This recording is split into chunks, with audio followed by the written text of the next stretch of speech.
Welcome back. You're now watching the lifestyle segment on the Weekend Show brought to you by Holocrunch Popcorn. And our guest today is Professor Adesegun Fatusi, Vice Chancellor, University of Medical Science, Ondo State. Every year, almost half of every pregnancy, every year, there are about 121 million unintended pregnancies. And so, with that number, we also do have a lot of people who go into induced abortion. Some people for various reasons, because it may be unsafe to keep the pregnancy, and for some other people for other reasons. The problem is that this is a reality and this is something which is happening. The bigger issue is the fact that we tend to lose a lot of lives, and some people even have life-threatening illnesses as a result of illegal abortions. How do we ensure that we educate people properly and also protect lives? And we'll be having this conversation. Good morning, Professor. Good morning. Good to be here. Thank you very much. It's a pleasure, and thanks for joining us on the show. Why is this topic important, first of all? Thank you very much. The reality of where we are today as a country is that we are the country with the largest burden of maternal deaths. According to the World Health Organization, Nigeria loses approximately 67,000 women, about 67,000 women every year to death during pregnancy or pregnancy-related deaths. That's such a huge number, which means about 9 people are dying virtually in this country every day. Virtually 9 people are dying every hour in our country from maternal deaths. And we know that abortion, unsafe abortion, precisely, unsafe abortion, which means abortion that are not done using being done by the person who is qualified or using approved method, accounts for more than a tenth of that. And therefore, we are talking about a huge amount of death that is coming from unsafe abortion. Approximately every day in this country, about 20 women die from abortion. And unsafe abortion is totally preventable. It's something that we can prevent totally. So why should we continue to lose our women when we can prevent their death? That is why this discussion and this topic becomes extremely important. Okay, Prof, can you go a little further to tell us the difference between unsafe abortions and safe abortions? What does that really mean? All right, thank you. So when you think about abortion in the medical world, there are two, we classify them in two broad categories, and then we can subclassify them. When you talk about safe abortion, it means that abortion that is done using approved methods by the World Health Organization, and it is done by someone who is trained to do that procedure and who is competent to do that procedure. When that is done, abortion medically is safe. And the risk from death from abortion that is safe is actually not higher than even the risk of delivery. In fact, it is in some countries better. The rate of complication is less. But when you talk about unsafe, two things could happen. One, the method could be wrong. Two, the person doing it will not be someone who is qualified to do that, to use that method, and is not going to be doing that according to the laid down procedures, the kind of environment you have. So you could have one of the two factors, the method and the person, or you could have, as it is the case mostly in Nigeria, you have the two happening. Somebody who is untrained, using methods that are unsafe, and an environment that are totally unhealthy for the life of a woman. You know, one of the big problems which we must admit is one of the constitutive factors of this is the fact that illegal abortions are already deemed illegal by law. And so it's even a problem amongst the enlightened and educated where, one, there's the stigma to it, and there's also the fact that most people fear that if they go to places where they could have safe abortions, they could now put themselves in jeopardy or become subject to some legal penalties. How do we now manage the fact that the law just states this is illegal versus the fact that it's actually happening? People are having these abortions and unsafe abortions. Okay, thank you. Really, Nigerian law does not say that abortion generally is illegal. What it says that abortion is only permitted on the ground that it is done to save the life of a mother. So when the mother's life is in jeopardy for any health condition and there are enough medical grounds, abortion can be done legally. What the law does not permit is for people to want to do abortion for other reasons. And we know that if a woman wants to abort desperately, the law can stop her. What, like you said, what we mean is that she may not be able to go to the hospital. Many young girls don't even bother. They use apps, they use any dangerous thing to put into their womb because of what you have said. Because they know they cannot approach their facilities, because they know that if they go there, they might be in jeopardy, the law may catch up with them and all that. So they choose to do it any other way.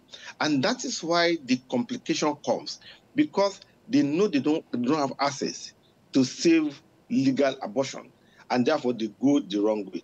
If the law permits, if the medical persons who are going to do it are available, if these circumstances support them, many women will have safe abortion and will prevent death. However, the more fundamental thing to ask is, why does abortion even happen? Because abortions come from the fact that somebody had a pregnancy that's unintended or unwanted. So the basic way to even go is to say, can we ensure that every woman who is sexually active can have the means to protect herself, from getting unintended pregnancy? In this country today, the level of use of contraceptive is so low. We have only about 12% of women using modern contraceptives. And the challenge is not that they don't want to use. Many of them don't have access to contraceptives. Many of them don't have access to what they can use to prevent pregnancy. If we are able to ensure that people have the knowledge, they have the information, they have access to family planning materials that are effective, we can virtually wipe off even the whole issue of abortion, because that unintended pregnancy becomes a question that we can push to the side. But what about the fact that we know we're very religious and very cultural Mm. as a nation? And so, for some people, the reason why they may not get safe abortions, even when necessary, is the fact that religion does encourage faith, and also culture in most cases frowns against it. How can we now educate the people to make them understand that there are the idealist perspectives to this, but there's also the realistic part of it, that these people are still going to have unsafe abortions, which now leads to loss of lives and more damages, just because we hold on to some cultural or Mm. religious norms. Thank you. Culture and religion are a very important part of life. They help us as a people, they help us as a society.